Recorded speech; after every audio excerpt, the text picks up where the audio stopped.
मेरा नाम कविता है। मैं मनोविज्ञान विषय से मानसिक रोगों पर रिसर्च कर रही हूँ और इसी सिलसिले में मैं अपने ही क्षेत्र के एक मेंटल असाइलम में गई थी और वहीं के अधीक्षक से जो क्रिटिकल केसेस होते हैं उनकी जानकारी ले रही थी कि तभी अचानक से चीख पुकार मचने लगी। हांफती हुई एक केयर टेकर और उसके पीछे 4-5 वार्ड बॉय भी दौड़ते हुए आए और अधीक्षक सर से कहने लगे, सर वो 15 नंबर वाली ने आग लगा ली है। सर ने तुरंत कहा, ये क्या हुआ, कब और कैसे? तो वो बताने लगे, सर वो तो पता नहीं, आप देखिए। अधीक्षक सर ने मुझे बैठने का इशारा किया और वो तेजी से केयर टेकर के पीछे गए। कोई सवा घंटे के बाद वो दोबारा से अपने कमरे में आए। वो काफी परेशान लग रहे थे। मैंने उनसे पूछा, सब कुछ ठीक तो है ना सर? वो कहने लगे, नहीं, एक्चुअली यहाँ भर्ती एक औरत ने आग लगा ली है और वो तकरीबन 80% तक झुलस गई है। मैंने कहा, अरे ये तो बहुत दुख की बात है। अब तो पुलिस इंक्वायरी होगी। आखिर ये औरत कौन है? सर, क्या मैं जान सकती हूँ? तो सर मुझे बताने लगे कि कुछ साल पहले ही यहाँ आई है। वैसे तो काफ़ी शांत है, लेकिन कभी कभी बहुत एग्रेसिव हो जाती है। घर वालों का सपोर्ट मिलता तो दवाइयों से ठीक हो जाती, लेकिन घर वाले तो यहाँ छोड़ गए। सब कुछ बता पाना संभव नहीं। तुम्हें कुछ अलग केस के बारे में जानना था ना, तो तुम एक काम करो, एक डायरी है जो इसके घर वाले इसके सामान के साथ दे गए थे, तुम उसे पढ़ो, शायद उससे तुम्हें कुछ हेल्प मिले। लेकिन हाँ, कल तक उसे वापस कर देना। मैंने सर से कहा, जी बिल्कुल सर। सर ने चपरासी से डायरी मंगवाकर मुझे दे दी। वो डायरी लाल रंग की थी। कवर पेज पर दुर्गा माता का चित्र बना हुआ था और अंदर बहुत ही खूबसूरत अक्षरों में लिखा हुआ था, मैथिली। घर आते ही मैं डायरी खोलकर पढ़ने बैठ गई। एक भोली मासूम सी लड़की की तरह शुरुआत में उसने अपने सपने, अपने रोजमर्रा के क्रियाकलापों के बारे में लिखा था। बीच के पन्ने काफी खाली थे, फिर लगातार बहुत कम लिखा गया था। अचानक पन्ने पलटते पलटते मैं चौंक गई, या उसमें जो कुछ लिखा था शायद यही उसके आज की स्थिति में पहुंचने का कारण था। अब मैं वो पढ़ूंगी जो उसने यहाँ पर लिखा था। फोन फिर से बज रहा है। मैंने देखा कि ये उसकी ही कॉल थी। ये तकरीबन 20वीं कॉल थी। मैंने वो नंबर ब्लॉक लिस्ट में डाल दिया है। हालांकि मैं जानती हूँ कि इससे कुछ नहीं होगा, कुछ भी नहीं, लेकिन करूँ क्या? आखिर मैं किससे कहूँ? कौन समझेगा? हे भगवान, ये मेरे साथ ही क्यों है? अब बस और नहीं। कुछ ही महीनों पहले की तो बात थी। मैं बहुत खुशहाल तो नहीं थी, पर जिंदगी ठीक ठाक से अपने ढर्रे पर चल रही थी। सब कुछ तो था मेरे पास, बड़ी सी शानदार कोठी, सास ससुर नंदों से भरा पूरा परिवार, 2 प्यारे बच्चे और अपने ही क्षेत्र में बेहद सफल क्रिमिनल लॉयर, दबंग व्यक्तित्व के मालिक मेरे पति। इतने लोगों और ढेर सारे नौकर चाकरों के बाद भी कुछ ऐसा तो था जो खोया सा था। वो थी मेरी खुशी। मैं खुश नहीं थी। क्यों खुश नहीं थी? किस चीज की कमी है? अक्सर मुझसे ये लोग पूछते थे, मेरी बहनें पूछती थीं, लेकिन मैं क्या कहूँ? किससे कहूँ कि जीवन जीने के लिए सिर्फ भौतिक सुख साधनों की जरूरत नहीं होती, कुछ एहसास भी जरूरी होते हैं जो सालों पहले तक दब चुके हैं। जब 18 साल की सपने देखने वाली उम्र में मैं पहुंची तो हाथ में गृहस्थी की बागडोर थमा दी गई थी। खूबसूरत होना भी एक गुनाह है शायद। अगर बेटी गरीब की हो तो ये सच में श्राप बन जाता है। शहर के जाने माने मजिस्ट्रेट ने मुझे अपने बेटे के लिए चुना था। इस बात से मेरे माता पिता इतने खुश थे कि उन्होंने उम्र का अंतर भी नजरअंदाज कर दिया था। मेरे पति मुझसे पूरे 13 साल बड़े थे। ब्याह होकर आया तो बेहद डरी हुई थी। यहाँ जो देखा उससे यही पाया कि ये शादी तो पूरी तरह से बेमेल थी। अंतर सिर्फ उम्र और स्टेटस का ही नहीं, हर स्तर पर था। सबसे बड़ा अंतर तो हम पति पत्नी के नजरिए का था। खैर, पहले ही दिन से पति के रौब का ऐसा असर पड़ा कि मैं उनके हर आदेश पर झुकती चली गई। वो मुझे पति कम और मेरे मालिक ज्यादा लगते। मैं उनसे हर वक्त डरी सहमी रहती, कभी भी अपनी खुलकर इच्छाएं व्यक्त नहीं कर पाई।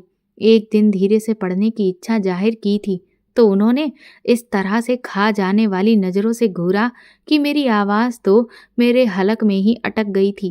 कहने लगे, बड़े बूढ़ों की सेवा करो, पढ़कर कौन सा तीर मारोगी? माँ बाबूजी की सेवा के लिए लाया हूँ।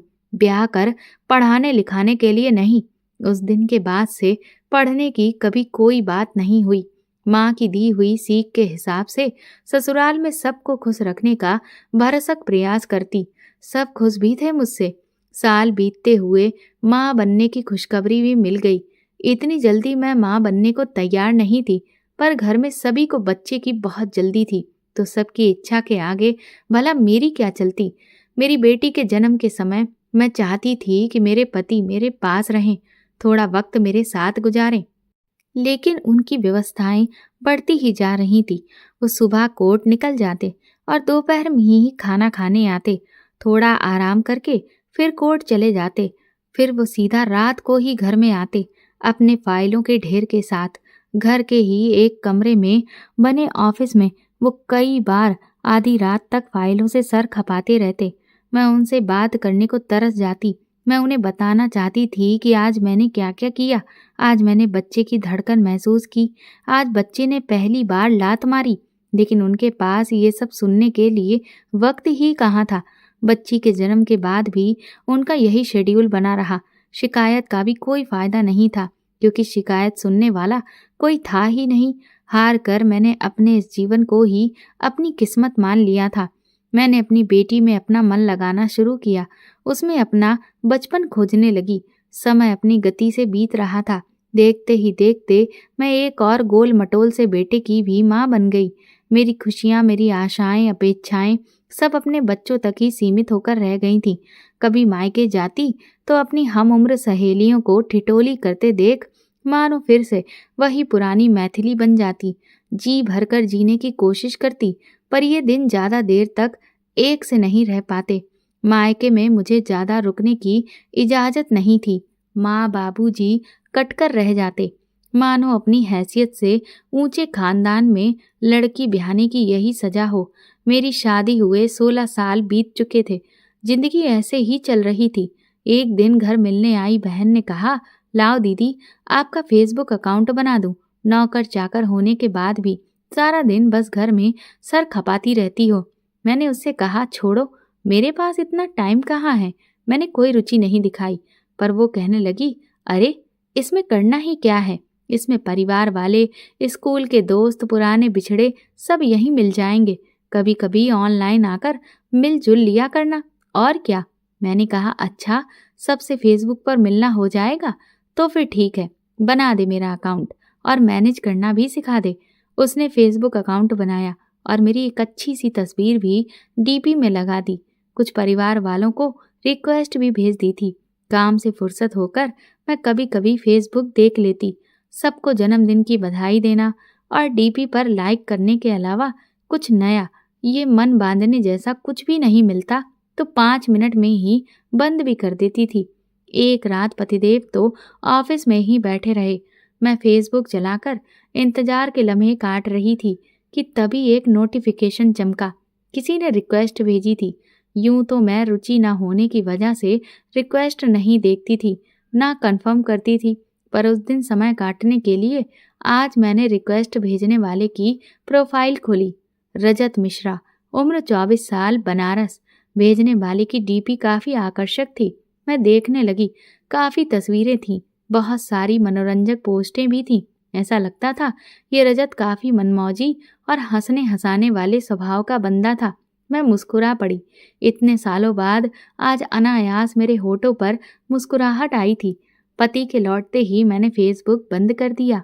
इन्होंने तो मुझ पर नजर डालने की जहमत भी नहीं उठाई और बेड पर एक तरफ पीट करके सो गए।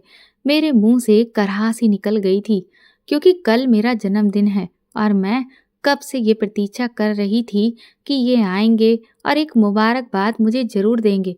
मेरी कोई मांग नहीं थी कि मुझे गहने चाहिए, कपड़े चाहिए। बस इतना ही चाहती थी कि एक बार ये प्यार से अपने हाथों में मेरा हाथ लें और मेरे जन्मदिन पर मुझे सिर्फ एक प्यार भरी मुबारकबाद दे दें। लेकिन हर बार की तरह ये रात भी यूं गुजर गई।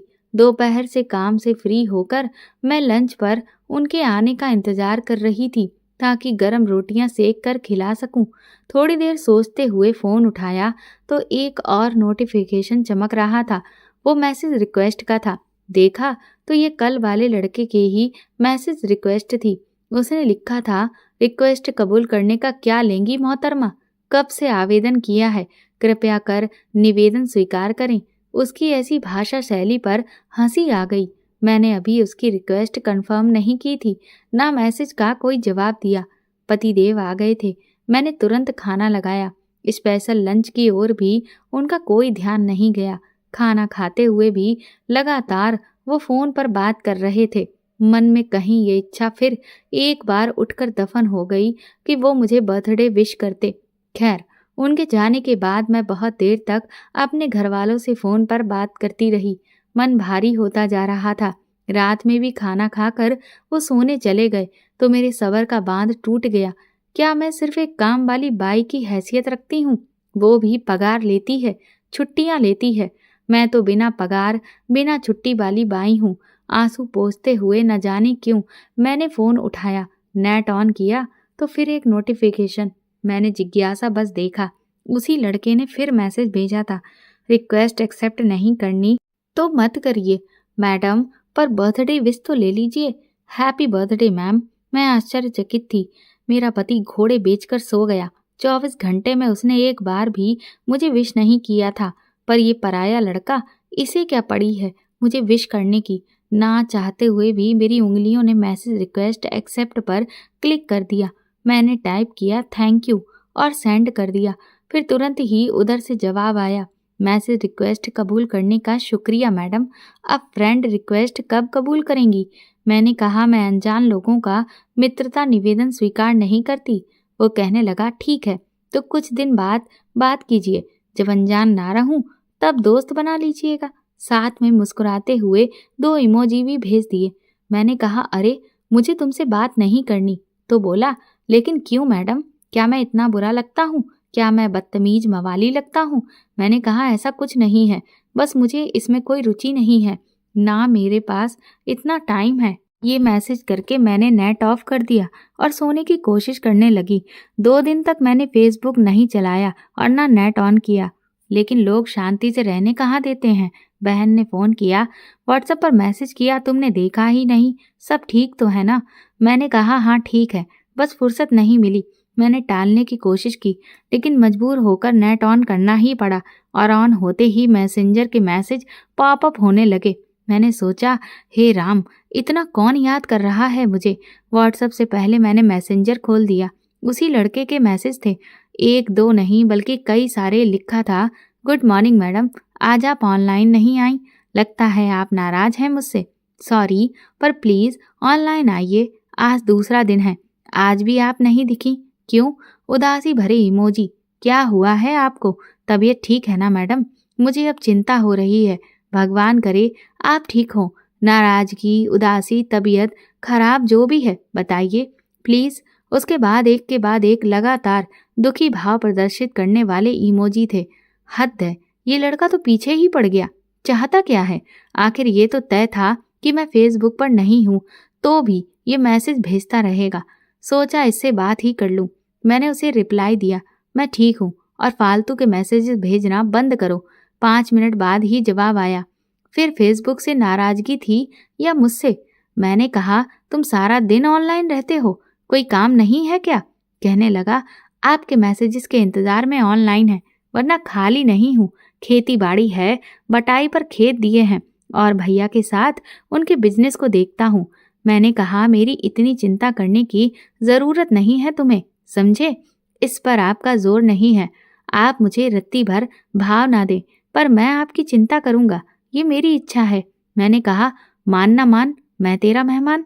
कौन हो तुम मेरे जो चिंता कर रहे हो? मेरे घर वाले हैं मेरी चिंता करने को। बोला, जी मैडम, आप खुशकिस्मत हैं जो इतने लोग हैं आपके लिए, पर मुझे और कुछ नहीं तो एक अपना अदना सा दोस्त या शुभचिंतक ही समझ लीजिए।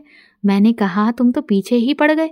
बोला, जब तक दोस्ती स्वीकार नहीं करेंगी पीछे पड़ा रहूंगा, ब्लॉक करेंगी तो दूसरी तीसरी आईडी से आऊंगा। मैंने कहा, पर क्यों? बोला, आप अच्छी लगती हैं मुझे, बहुत अच्छी। आपको देखकर लगता है आपसे बात करूं। मैंने कहा, चुप करो, अब मुझे गुस्सा आ रहा है। तो कहने लगा, बस आपसे बात करना अच्छा लगता है, गुस्सा करना है तो कर लीजिए, खूबसूरत लोगों पर गुस्सा जचता है। गुस्सा करते हुए अपनी एक पिक भी भेज दीजिएगा। मैंने कहा, मैं और खूबसूरत, कोई और नहीं मिला बनाने को? बोला, माँ कसम, इतना सुंदर चेहरा मैंने अभी तक नहीं देखा, आंखें हटती ही नहीं, तभी तो आपको रिक्वेस्ट भेज दी।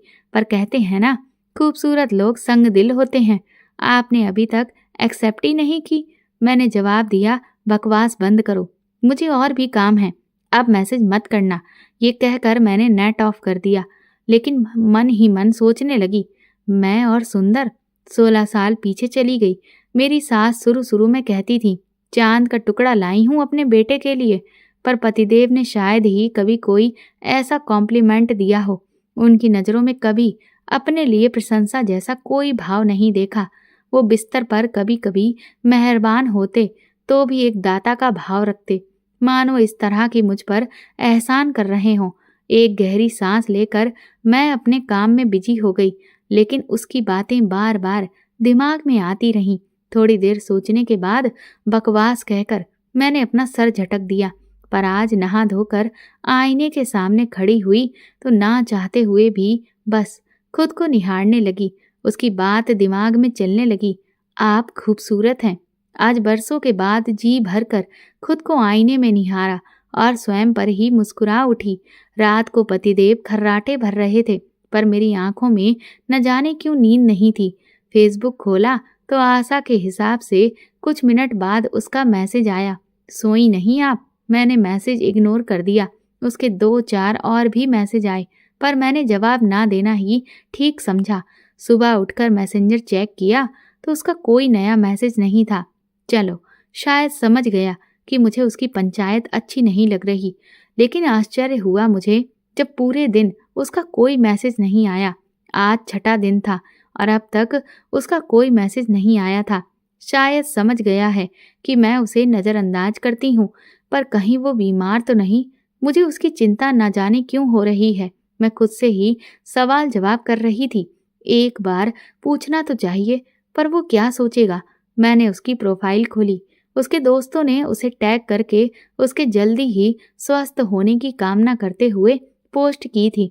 इसका मतलब वो सच में बीमार है। एक बार तो पूछना ही चाहिए।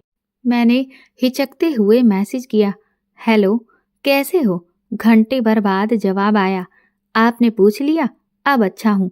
मैंने कहा, क्या हुआ तुम्हें? तो बोला, एक्सीडेंट। मैंने कहा, कब, कहाँ, कैसे? तो बोला, जब आपने मैसेज देकर भी जवाब नहीं दिया तब आपकी नज़रअंदाज करने की वजह से हुआ। मैंने कहा, भक, सच बताओ, कैसे हुआ? वो बोला, सच कह रहा हूँ, मैं झूठ नहीं बोलता। आपने मैसेज का जवाब नहीं दिया, जबकि मैं आपके लिए इतनी देर तक ऑनलाइन था। मुझे हताशा भी हुई, गुस्सा भी आया खुद पर। दोस्तों के साथ बाइक पर ड्राइव पर निकला था, गुस्सा हावी था। तेज स्पीड में अचानक ब्रेक लगाने से बाइक स्लिप हो गई। मैंने कहा, ज़्यादा तो नहीं लगी? तो उसने अपनी तस्वीर भेज दी। हाथ और चेहरा जख्मी था। चेहरे पर एक तरफ कान के ऊपर टांके थे, हाथों में तो जख्म ही जख्म थे। मुझसे देखा नहीं जा रहा था। मैंने गेट वेल सून लिखकर भेज दिया। कहने लगा, आप बात करती रहोगी तो जल्दी ठीक हो जाऊंगा। मैंने कहा, ये क्या पागलपन है? बोला, अब है तो है, सिर्फ आपके लिए है, आप स्पेशल हो मेरे लिए। उसकी बात सुनकर एकदम से दिल धड़क गया मेरा। ऐसा तो कभी इतने सालों में किसी ने नहीं कहा मुझे कि मैं उसके लिए स्पेशल हूँ, और ये पराया लड़का। मैंने कहा, तुम आराम करो। बोला, फिर बात करेंगे ना? मैंने कहा, हाँ करूँगी। कहने लगा, पक्का? मैंने कहा, हाँ पक्का, अब आराम करो। आज शाम को मंदिर में दीपक जलाते हुए मैंने उसके लिए भी प्रार्थना की थी। अब तो ये एक सिलसिला बन गया। मैं रोज कभी 10, कभी 15-20 मिनट उससे बातें करती। उसके जख्म तेजी से भर रहे थे। वो रोज अपनी तस्वीर मुझे भेजता और पूछता, मेरी स्मार्टनेस में कमी तो नहीं आई है ना? मैं हंस देती, कहती, नहीं, बहुत स्मार्ट हो। बोला, कोई लड़की पसंद तो कर लेगी ना? टांकों के निशान देखकर भाग तो नहीं जाएगी? मैंने कहा, नहीं, आंख बंद करके पसंद कर लेगी। बोला, कैसे विश्वास करूं? आपने तो अभी तक पसंद नहीं किया, पेंडिंग में डाल रखी है रिक्वेस्ट। मैंने कहा, अरे लो, एक्सेप्ट कर ली। बोला, धन्यवाद मैडम। मैं हंस पड़ी। बोला, आप हंस रही हो ना? मैंने कहा, तुम्हें कैसे पता चला? बोला, मैं मन पढ़ लेता हूँ। मैं बोली, बिना देखे? तो बोला, आप अगर चाहो तो देख कर पढ़ूं, आप वीडियो कॉल कर सकती हो। मैंने कहा, नहीं नहीं, इसकी कोई ज़रूरत नहीं है। तो कहने लगा, डर गई आप? मैंने कहा, कैसा डर? बोला, यही कि आपको देखकर आपके दिल की सारी बातें ना जान जाऊं। मैंने कहा, अच्छा, अब आराम करो, मैं कल मिलती हूँ। आज उसका बर्थडे था। मैंने विश किया तो चहक कर बोला, गिफ्ट नहीं दोगी? मैंने कहा, क्या गिफ्ट चाहिए? तो बोला, नाराज तो नहीं होगी आप? मैंने कहा, बताओ तो, बिना जाने कैसे कह दूं? फिर बोला, एक वीडियो कॉल, बस 5 मिनट की, प्लीज। मैंने कहा, ओफो, ये लड़का तो।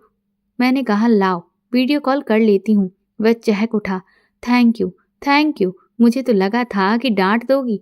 मैंने कहा, बर्थडे है इसीलिए इसे गिफ्ट समझो। बोला, हाँ हाँ समझ गया, वरना कहाँ आप कहाँ मैं। भला आप जैसी अज़्मो तरीन खूबसूरत शख्सियत मुझे क्यों वीडियो कॉल करेगी? उसने जिस तरह से मुंह बनाया, मेरी हंसी छूट गई। पागल है बिल्कुल। कहने लगा, आपकी वजह से हम दोनों हंसने लगे। इस हंसी मजाक में पता ही नहीं चला कि कब वो मैडम से सीधा नाम लेने लगा। आप से तुम पर आ गया। उससे बात करना मुझे भी अच्छा लगने लगा। वो अपनी बातों से मुझे हंसाता रहता, मेरी परवाह करता, मेरे हर काम की तारीफें करता।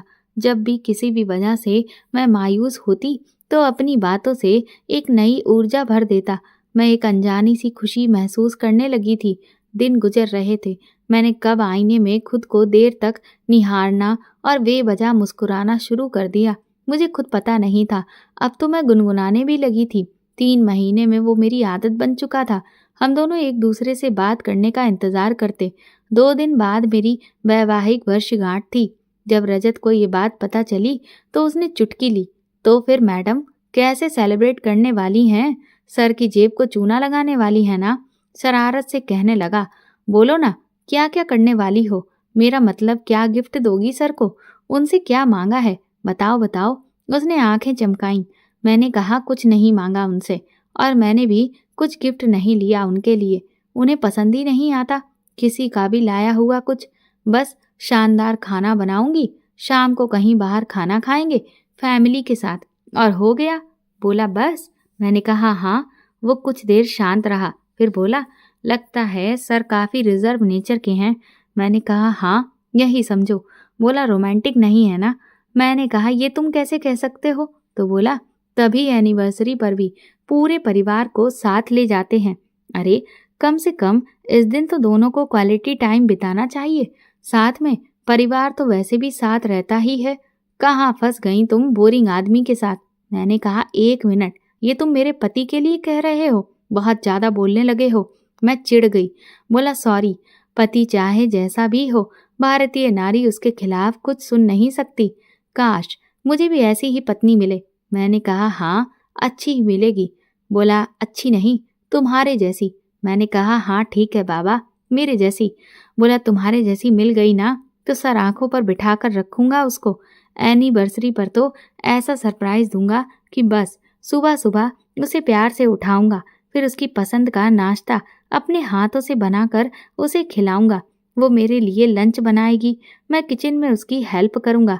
हम काम के साथ साथ अपना रोमांस भी करते जाएंगे। तभी छन्न की आवाज के साथ मेरी तंद्रा भंग हुई। देखा तो हाथ से चमचा छूटकर नीचे गिरा था। पतिदेव डाइनिंग टेबल पर बैठे चिल्ला उठे, कर क्या रही हो? टाइम से नाश्ता भी नहीं दे सकती, पता नहीं कहाँ खोई है। घबराकर मैंने फटाफट नाश्ता लगाया और उनसे हंसते हुए बोली, आज जल्दी आ जाइएगा। वो बोले, किस लिए? कोई शॉपिंग वॉपिंग है तो ड्राइवर लेकर चली जाओ, मुझे मत घसीटो इस सब में। मैंने कहा, आज अपनी मैरिज एनिवर्सरी है। लेकिन उन्होंने बिना नजर उठाए धीरे से कहा, देखूंगा, कोशिश करूंगा। मैंने कहा, जी बच्चे भी कह रहे थे बाहर खाना खाने की, और अम्मा जी भी कितने दिन से बाहर नहीं निकली हैं, डिनर बाहर कर लें आज। तो मैंने घबराते हुए कहा, डर था कि कहीं मना ना कर दें। बोले, ठीक है, देखता हूँ, शाम को फोन कर दूंगा, जैसा भी प्लान होगा। मेरी तसल्ली के लिए इतना ही काफी था। मैं खुश थी। घर के कामों से फ्री होने के बाद मैंने उनके पसंदीदा रंग की साड़ी पहनी, हल्का सा श्रृंगार कर उनकी राह देखने लगी। कितने दिनों बाद साथ कहीं जाने का मौका आया है। 2-4 सेल्फी ले ली, एक फेसबुक पर अपलोड भी कर दी। तुरंत रजत का मैसेज आया, माशा अल्लाह, जान लोगी क्या? मेरी हंसी छूट गई। बोला जाओ इंजॉय करो। मैंने कहा बस उनका ही इंतजार है। रात 8 बजे तक इनका तो पता ही नहीं था। फ़ोन किया तो पता चला कि किसी क्लाइंट के घर पर हैं, कोई बेहद इम्पोर्टेंट केस है। कहने लगे तुम बच्चों और माँ को लेकर ड्राइवर के साथ चली जाओ, मैं वहीं ज्वाइन कर लूँगा। अब बहस का कोई मतलब नहीं था। मैं चुपचाप बच्चों और माँ जी के साथ उनके सुझाए हुए रेस्टोरेंट पहुँच गई। उनका वेट करते करते फाइनली उनके बिना ही डिनर करके रात 11 बजे हम वापस आ गए। उनको फिर फ़ोन किया तो उन्होंने बताया कि उन्हें आने में लेट हो जाएगा, खाना वो खा चुके हैं, मैं चिंता ना करूं। मन तो रोने का हो रहा था, आंसू कोर भिगो रहे थे। मैं फेसबुक खोलकर बैठ गई। आज मैंने आगे बढ़कर खुद रजत को मैसेज किया। वो कहने लगा, अरे तुम इस वक्त ऑनलाइन, कैसा रहा सेलिब्रेशन? मैंने कहा क्यों, इस वक्त ऑनलाइन नहीं आ सकती? वो बोला इस वक्त तो तुम्हें और सर को एक दूसरे के साथ होना चाहिए, एक दूसरे में खोए हुए। क्यों, गलत कह रहा हूँ क्या मैं? मैंने कहा 17 साल हो चुके हैं हमारी शादी को। बोला तो क्या हुआ? कुछ एहसास कभी पुराने नहीं होते। वैसे सर कहाँ हैं? बताया नहीं। सेलिब्रेशन कैसा रहा? मेरी लंबी चुप्पी भांप कर बोला, सुनो, बुरा ना मानो तो एक वीडियो कॉल करूं 2 मिनट के लिए। मैंने कहा किस लिए? बोला तुम्हें देखने के लिए। मैंने मना किया। बोला चलो उठाओ ना कॉल प्लीज। फिर वीडियो कॉल पर वो अपलक मुझे देखता रहा। मैंने कहा 2 मिनट हो गए। वो चौंका। अरे हाँ, पर 2 मिनट का मतलब हर समय 2 मिनट ही नहीं होता। कितनी प्यारी लग रही हो। सर तो गए आज, काम तमाम हो गया होगा। वो हंसने लगा। मैंने कहा शटाप। बोला जब देखो शटाप कर देती हो। सुनो, इतनी उदास क्यों हो?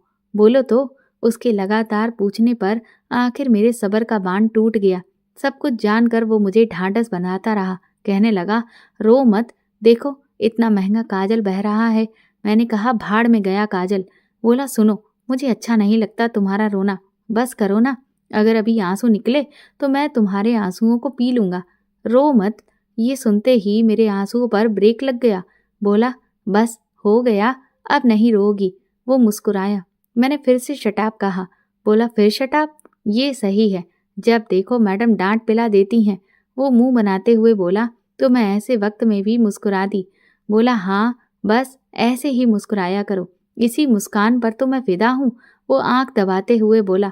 मैंने कहा तुम फ्लर्ट कर रहे हो? बोला हाँ तो क्या हुआ, तुम भी करो। मैंने कहा उम्र देखी है अपनी? बोला कुछ दिन पहले ही 25 का गबरू जवान हुआ हूँ। मैंने कहा मेरी उम्र पता है? बोला नहीं। पता बताओ। मैंने कहा 17 साल। तो मेरी शादी को हो चुके हैं। बोला तो तुमने बाल विवाह कर लिया, तो इसमें मैं क्या करूं? मैंने कहा बालिग होने पर ब्याह हुआ था मेरा। कहने लगा तो बुढ़िया हो? मैंने कहा हाँ बिल्कुल। बोला लगती तो नहीं हो, वैसे इतनी हसीन बुढ़िया भी चलेगी मुझे। ये कहकर वो हंसने लगा। मैंने कहा मैं 12 साल बड़ी हूँ तुमसे। बोला तो ये किस संविधान में लिखा है कि 12 साल के अंतर वाले फ्लर्ट नहीं कर सकते? मैं बोली ढीठ हो। बोला तुम्हारे लिए। मैंने कहा बस करो। मैं हंस रही थी। बोला बस क्यों, अभी तो शुरू किया है। मैंने कहा बस और नहीं, मैं शादीशुदा हूँ। बोला तो शादीशुदा औरतों को खुलकर जीने हंसने का हक नहीं होता क्या? मैं चुप हो गई थी। मैंने कहा रजत, अब मैं रखती हूँ फ़ोन। बोला ओके, वादा करो उदास नहीं होगी। मैंने कहा हाँ नहीं होंगी। मैंने फ़ोन तो रख दिया था, पर उसकी एक एक बात देर तक मेरे कानों में गूंजती रही। ये कब आए, कब आंख लगी, मुझे तो कुछ पता ही नहीं चला। दूसरे दिन मैं रोज की तरह अपने काम में लग चुकी थी। ये आए और कैफियत देते हुए बोले, वो कल मैं बुरी तरह से फंस गया, इसीलिए आ नहीं पाया। हम किसी और दिन बाहर चलते हैं। मुझे आश्चर्य हुआ, ये कब से कैफियत देने लगे। मैंने कहा कोई बात नहीं, मैं जानती हूँ आप बिजी थे। फिर मुझसे कहने लगे, यही बात तुम हमारी बेटी रचना और बेटे साहिल और माँ को भी समझा दो। वो लोग सुबह से बस शिकायतें लेकर चालू हैं। अब मैं समझी, तो ये कारण है कैफियत देने का, मतलब इन्हें कोई ग्लानि तो है ही नहीं। दोपहर को मैं हमेशा की तरह जब थोड़ा फ्री हुई तो फेसबुक खोल लिया। रजत ने कई हास्य व्यंग पोस्ट किए थे। मैं खुलकर हंस पड़ी। ये लड़का कितना जिंदा दिल है, जिंदगी को जीने वाला, ढोने वाला नहीं है मेरी तरह। मेरे मुंह से एक आहा निकली। तभी उसका मैसेज आया, हाल कैसा है मोहतरमा का? मैंने कहा ठीक है। बोला मैं आज गांव जा रहा हूँ। मैंने कहा अच्छा? बोला क्या अच्छा है इसमें? वहाँ तो नेट ही नहीं चलता। मैंने कहा तो फेसबुक बिना मन नहीं लगेगा। बोला तुमसे बात किए बिना मन नहीं लगेगा। मैडम फेसबुक तो बस एक बहाना है। मैं बोली तो फिर? बोला मुझसे इतनी बड़ी हो फिर भी हर बात समझानी पड़ती है। अपना नंबर दो देवी, जिससे फोन पर बात होती रहे, वरना मैं वहां रह नहीं पाऊंगा। मैं वैसे किसी को यूं नंबर नहीं देती, पर रजत आम नहीं रह गया था मेरे लिए। अब इन कुछ महीनों में वो बहुत खास हो गया था मेरे लिए। बिना सोचे विचारे मैंने उसे नंबर दे दिया। अब मैसेंजर से वो मेरे व्हाट्सएप पर आ गया था। बातें भी अब पहले से ज्यादा होने लगी। ये रिश्ता क्या था? मेरे लिए तो वो मेरा सबसे अच्छा दोस्त था, जिससे मैं धीरे धीरे सब कुछ शेयर करने लगी थी। खैर, करवा चौथ का दिन था, मेरा व्रत था। वो बोला काश कोई मेरे लिए भी व्रत रखती। मैंने कहा रखेगी ना तुम्हारी बाली? बोला पता नहीं कब आएगी मेरी बाली। मैंने कहा जब लेकर आओगे। बोला वो मेरे लिए व्रत रखेगी, मैं उसके लिए व्रत रखूंगा। मैंने कहा अच्छा, और हंस पड़ी। बोला हाँ, वो अकेली क्यों भूखी प्यासी रहे? वो मेरी लंबी उम्र के लिए व्रत रखेगी तो मुझे भी तो उसकी लंबी उम्र के लिए व्रत रखना चाहिए ना।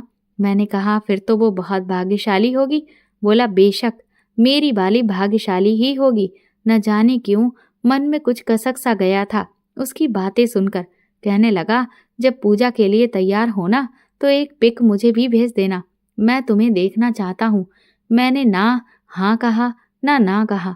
मैं आज का दिन सिर्फ और सिर्फ अपने पति का ध्यान करते हुए बिताना चाहती थी, तो कह दिया कि आज बिजी रहूंगी, मैसेज मत करना। वो शायद समझ गया था।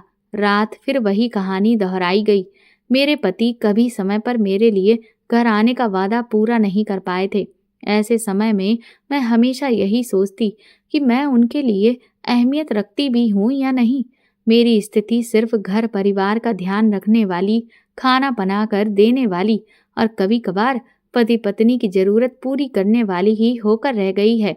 साल में एक बार, एक दिन, ये मेरी एक छोटी सी इच्छा भी पूरी नहीं कर सकते। मैंने जीवन में जब जब उनकी उपस्थिति महसूस करनी चाहिए, ये हमेशा अनुपस्थित ही मिले। कैसे पति हैं ये? क्या यही है पति धर्म? क्या खाना, कपड़ा और छत ही है औरत की आवश्यकताएं? मैं इतना ज्यादा अनमनी हो चुकी थी कि उनके आने पर सारी रस्में पूरी जरूर की थी। खाना परोसा था, लेकिन स्वयं खाने का एक कौर भी हलक से नीचे उतारने की इच्छा नहीं हुई। इन्होंने तो खैर कभी परवाह भी नहीं की कि मैंने खाना खाया है या नहीं खाया। मैं कपड़े बदल कर जा लेटी। वो सुकून से सो रहे थे। आंसू बहाते बहाते मेरी भी आंख लग गई। दूसरे दिन जब आंख खुली तो अजीब सा महसूस हो रहा था। शरीर गर्म था। उठना चाहा तो उठना नहीं गया। मोबाइल में टाइम देखा तो 7 बज रहे थे। मैं घबरा गई। 7:30 बजे बच्चों की स्कूल बस आ जाएगी। हे भगवान, आज इतनी देर कैसे हो गई उठने में? जल्दबाजी में उठकर भागी तो आंखों के आगे अंधेरा छा गया। कदम लड़खड़ा गए और फिर जब होश आया तो मैं बिस्तर पर थी। माँ जी सिरहाने बैठी थी। ये भी परेशान टहल रहे थे। मैं तुरंत उठकर बैठी। माँ जी ने आदेश दिया लेटी रहो। मेरे मुंह से निकला बच्चे, तो माँ जी कहने लगी वो स्कूल गए हैं, टिफिन दे दिया था मैंने। माँ जी बोली कल के व्रत की कमजोरी है, इसीलिए तुम बेहोश हो गई थी। ढंग से खाती पीती ही नहीं हो क्या? ये झुंझलाते हुए कहने लगे 1000 बार समझाया है, ये व्रत उपवास करने की जरूरत नहीं है, पर तुम औरतों के चोचले तो कभी खत्म ही नहीं होते। अब भुगतो। कितनी जरूरी मीटिंग है आज मेरी क्लाइंट के साथ और मैं यहाँ फंसा हुआ हूँ। मैंने कहा आप जाइए, मैं ठीक हूँ। तो ऐंठ कर बोले डॉक्टर की दवाई टेबल पर रखी है, फल मंगवा दिए हैं, कृपा करके खा लेना, मैं शाम को मिलता हूँ। ये कहकर ये निकल गए। आज का काम मम्मी जी ने हेल्पर के साथ मिलकर निपटा लिया था, इसलिए एक तरह से काम से मैं फ्री थी, पर विचारों से नहीं। मेरा मन न जाने कितने विचारों के जाल में जकड़ा हुआ था। रह रह कर रजत की बातें याद आ जाती। मैं भी मेरी बाली की लंबी उम्र के लिए व्रत रखूंगा। सारा दिन पत्नी के साथ रोमांस करूंगा, उसे खुश रखूंगा। मेरी बाली भाग्यशाली ही होगी। बहुत प्यार दूंगा उसे। फिर इनकी बात याद आ जाती। क्यों रखती हो व्रत? औरतों के चोचले खत्म ही नहीं होते। जरूरी मीटिंग है और मैं यहाँ फंसा हूँ। ये घर और घर वालों के टंटे खत्म हो तो कुछ और सोचूं। कितना अंतर है दोनों की सोच में। व्हाट्सएप पर रजत का मैसेज आया, पिक नहीं भेजी तुमने? मैंने डीपी में करवा चौथ वाली पिक लगा दी। कहा डीपी देख लो। बोला मतलब मुझे नहीं दी जाएगी, पर खूबसूरत लग रही हो, जैसे कल ही शादी हुई हो, नज़र उतरवा लेना अपनी। मैंने कोई जवाब नहीं दिया तो तुरंत उसका फ़ोन आ गया। बोला कैसी हो? मैंने कहा ठीक हूँ। बोला झूठ, लग नहीं रही हो। ठीक, बताओ क्या हुआ है? उसे टालना मुश्किल था। मेरा मन भी भरा हुआ था तो आंसुओं के साथ दिल का सारा गुबार भी बह निकला। मैंने कहा किसी को नहीं पड़ी मेरी कि ये देखे भी कि मैंने खाना खाया है या नहीं, मैं जिंदा भी हूँ या नहीं। जब तक चक्कर खाकर गिर नहीं गई तब तक किसी को फिक्र नहीं हुई। बोला किसी को कैसे फिक्र नहीं? मैं हूं ना, मैं करता हूँ फिक्र। तुमने कल मैसेज या फोन करने को मना कर दिया था, इसलिए मजबूर था। फिर भी मैसेंजर पर देखो, मैसेज किए हैं मैंने। मैंने देखा तो उसके मैसेजेस पड़े थे। चांद निकल आया है मैडम, अब तुम अपने चांद की पूजा कर रही होगी। व्रत खोल लिया ना, अब अच्छे से भोजन कर लेना। हेलो, डिनर हुआ या नहीं? ख्याल रखना अपना। Good night. मैं एक सुखद आश्चर्य से भर गई। मैंने पूछा तुम्हें क्यों पड़ी है मेरी? बोला बस यूं ही, अपना मानता हूँ इसीलिए। मैंने कहा कैसा अपना? यहाँ अपनों की नहीं पड़ी मेरी। बोला मुझे पड़ी है तुम्हारी और हमेशा रहेगी, समझी? और हर समय सवाल ना किया करो। मैंने कहा क्यों पड़ी है, क्या लगती हूँ तुम्हारी? वो बोला चुप, बिल्कुल चुप, आराम करो अब तुम। उसका डांटना बेहद अच्छा लग रहा था। एक छोटी जिद्दी बच्ची बन जाने का मन कर रहा था। थक गई थी समझदार बन बनकर, सारी गृहस्थी का बोझ उठाते उठाते। वो अल्लड़पन जो कभी जी ना पाई आज महसूस हो रहा था। वो देर तक बातें करता रहा। बच्चों के लौटने का वक्त हुआ तो मैंने फ़ोन रखने को कहा। अनमने भाव से उसने फ़ोन रखा।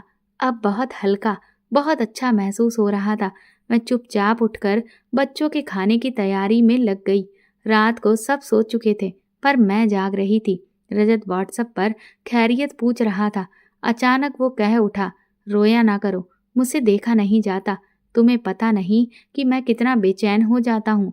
मैंने कहा पर क्यों? बोला तुम समझती नहीं क्या वाकई में? मैंने कहा मतलब? बोला मतलब भी समझाना पड़ेगा। मैंने कहा हाँ, समझाओ। बोला रहने दो, जो समझना ना चाहे उसको क्या समझाना। मैंने फिर कहा बताओ ना, तुम्हें कसम है मेरी। बोला मैथिली मैं तुम्हें चाहने लगा हूँ। मैंने कहा पागल हो क्या, ये क्या मजाक है क्या कोई? उसने जैसे मेरा रिएक्शन देखा ही नहीं, वो बस अपनी ही रॉ में लिखता ही जा रहा था।